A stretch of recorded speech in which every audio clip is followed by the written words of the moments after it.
Jadi virus ini sejatinya juga ingin hidup.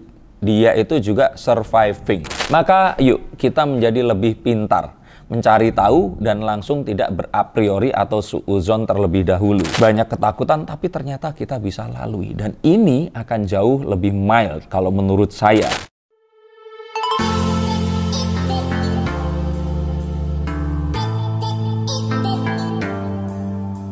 Halo Sensikers, kembali berjumpa bersama saya Denny Darko. Tidak ada yang namanya misteri, yang ada adalah tanda-tanda yang kita semua coba untuk mengerti. Ada tanda-tanda apa ini? Virus baru lagi, varian baru lagi, proyek lagi dong. Karena tes lagi dong, vaksin lagi, duit lagi, cuan lagi. Nah itu hanya ada di pikiran orang-orang yang kenapa begitu? Ayo dong, jangan suuzon.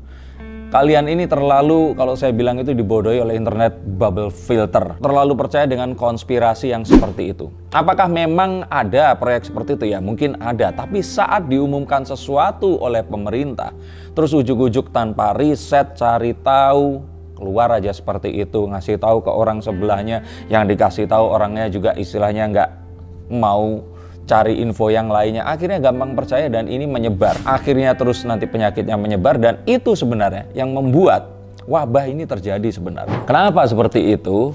Kalau menurut saya kita tuh harusnya belajar dari masa lalu dan saat diberitahukan ada, itu sebenarnya memang ada. Tapi kalau misalkan ada orang yang mempergunakan hal itu, ya nggak usah virus deh. Agama aja juga dipakai-pakai, dipergunakan untuk kepentingan satu kelompok demi untuk keuntungan mereka sendiri dan terus kemudian menipu orang lain. Semua hal itu sangat mungkin dilakukan. Tetapi jika saat terus kemudian pengumuman diberikan, semua orang langsung bilang kalau ini hoax, apalagi sih kok terus aja menzolimi. Nah, mengapa begitu? Karena memang ini sejatinya adalah sesuatu yang saya memang sudah ramalkan dari jauh hari. Kenapa seperti itu? Ramalan bukan berarti saya ini terus sakti, tapi memang mempelajari data dari masa lalu dan virus. Saat dia ini wabahnya mulai hilang, biasanya memang mereka ini akan ikut berevolusi dan mengeluarkan varian-variannya. Jadi kita itu sebenarnya sudah tahu bahwa ini akan terjadi dan ini adalah langkah menuju ke endemi itu tadi. Saat menuju endemi, maka varian baru ini pasti akan bermunculan. Kenapa? Nanti kita akan jawab. Tapi yang pasti di sini ini adalah sesuatu yang kemarin dahulu, zaman-zaman sebelumnya itu terjadi. Flu pun dulu seperti itu. Apakah flu itu cuma satu? Sekarang pun kemarin juga ada kerabat saya terkena flu Singapura. Dan ini adalah bentuk flu yang lain, itu adalah varian yang lain. Maka yuk kita menjadi lebih pintar, mencari tahu dan langsung tidak berapriori atau suuzon terlebih dahulu. Ini memang ada dan ini memang sudah diramalkan dan ini memang sebuah keniscayaan. Maka setelah ini apakah ada varian baru lagi? Akan ada lebih banyak. Jadi silahkan kalau mau yang beranggapan dan berburuk sangka, silahkan capek sendiri. Emang kenapa sih kok varian baru itu selalu bermunculan begini? Pada dasarnya virus ini, kalian sudah tahu kan virus itu bukan hewan, juga bukan tumbuhan. Jadi virus ini sejatinya juga ingin hidup. Dia itu juga surviving. Nah, dia bisa hidup saat dia ini menyerap energi dari inangnya. Nah, saat inangnya ini mengeluarkan perlawanan berupa antibodi, maka virus ini juga virus yang kuat akan bertahan, virus yang lemah akan mati. Nah, virusnya pun ini sendiri juga pintar. Dia juga berusaha untuk menghindari antibodi itu tadi. Nah, caranya bagaimana? Ya dengan merubah dirinya sendiri. Dirinya ini dirubah sehingga dia menjadi sesuatu yang sedikit berbeda. Ini yang dinamakan dengan varian. Sehingga varian ini adalah cara virus mengadaptasi agar tidak terjadi komplikasi. Komplikasinya apa sih kalau di COVID? Ya, kalau diceritakan panjang tapi terus kalian bisa batuk-batuk karena gejala pneumonia, ini adalah salah satu komplikasi yang muncul karena reaksi tubuh saat melihat virus menginvasi tubuh manusia. Dan saat virus ini merubah dirinya, dia berusaha untuk menghindari antibodi yang menyerang ini tadi.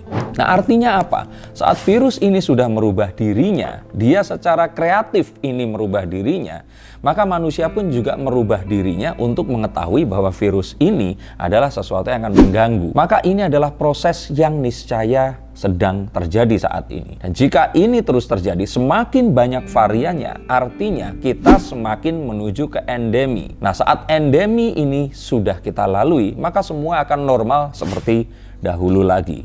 Nah, untuk kalian semua yang menolak virus-virus ini untuk bermutasi, menimbulkan variasi-variasinya, artinya kalian nggak mau kita kembali kayak dulu lagi. Betul nggak? Sehingga ini adalah satu hal yang memang harus kita hadapi. Mungkin saja ini adalah cara kita untuk menumbuhkan herd immunity atau kekebalan massal. Dan ini karena niscaya ya nggak bisa kita hindari. Ini adalah sesuatu yang harus kita hadapi bersama-sama. Caranya bagaimana? Ya mungkin itu akan menginvasi tubuh kita. Mungkin kita akan sakit. Tapi saya pikir dan saya sih yakin di sini bahwa sakitnya nanti meskipun tak terelakkan, tubuh kita ini akan jauh lebih kuat. Sehingga apa yang terjadi saat kemarin itu COVID pertama menyerang, semakin parah di Delta, Omikron pun sempat menimbulkan banyak ketakutan, tapi ternyata kita bisa lalui. Dan ini akan jauh lebih mild kalau menurut saya. Jangan pernah mendengarkan hanya kepada satu sumber saja. Mengapa? Karena bisa saja kita akan dibutakan akan sumber-sumber yang lain yang mungkin akan lebih valid. Tapi yang pasti di sini ingin saya tegaskan bahwa apa yang kalian sebut dengan konspirasi, hal itu tidak terjadi. Nah, kalau seperti itu, nanti jangan-jangan kita akan harus vaksin lagi. Terus kalau memang sudah vaksin, kenapa kok kita harus PCR lagi, tes lagi, duit lagi? Ketahuilah bahwa nanti, kalau menurut saya, hal itu tidak akan terjadi. Jadi kita akan sudah move on dari hal ini tadi. Kecuali kalau memang kita sedang menuju ke satu tempat yang memang seperti kemarin anak saya terkena demam berdarah, terus kemudian harus masuk ke perawatan di rumah sakit, maka untuk anak saya harus dites PCR terlebih dahulu, menanti 6 jam di UGD sampai akhirnya diizinkan untuk rawat inap. Dan hal seperti ini adalah satu hal precaution yang memang akan selalu ada. Maka kalau menurut saya untuk bepergian, masuk ke satu tempat keramaian, saya pikir nggak ada hal-hal yang memang harus ditakutkan seperti dahulu lagi. Apakah akan ada PPKM yang ditingkatkan? Saya pikir ada. Nanti akan ada PPKM yang ditingkatkan. Bahkan saat saya membuat konten ini pun, seluruh Indonesia sedang level 1 kecuali mungkin ada 2 daerah kalau saya tidak salah dengar yang masih level 2. Dan ini adalah hal yang wajar. PPKM tidak akan pernah hilang. Endemi ini masih ada dan itu akan selalu naik dan turun tergantung apa yang terjadi. Dan silahkan, makanya tadi saya bilang capek sendiri kalau selalu menyalahkan pemerintah, menyalahkan konspirasi. Tapi ingat, ini semua sebenarnya ada demi kebaikan diri kita sendiri. Maka menurut saya yang paling penting di sini bukanlah virusnya, tapi hati-hati terhadap internet bubble filter yang akan membodohkan kita semua. Saat kita hanya menonton atau melihat konten yang ingin kita dengarkan saja, maka saat itu kecerdasan kita sedang dibelenggu. Dan bebaskan hal itu dengan mendengarkan banyak sekali masukan dari orang-orang yang memiliki sudut pandang yang berbeda. Maka yuk kita sama-sama, jangan cuma kita lihat apa yang ada di timeline kita, tapi kita juga melihat portal berita yang memang tidak mencoba untuk memilih sesuatu dan menghadirkan sesuatu yang kita suka saja. Dari situ mungkin kita akan sedikit lebih cerdas dan kita akan bisa mencerna informasi yang lainnya.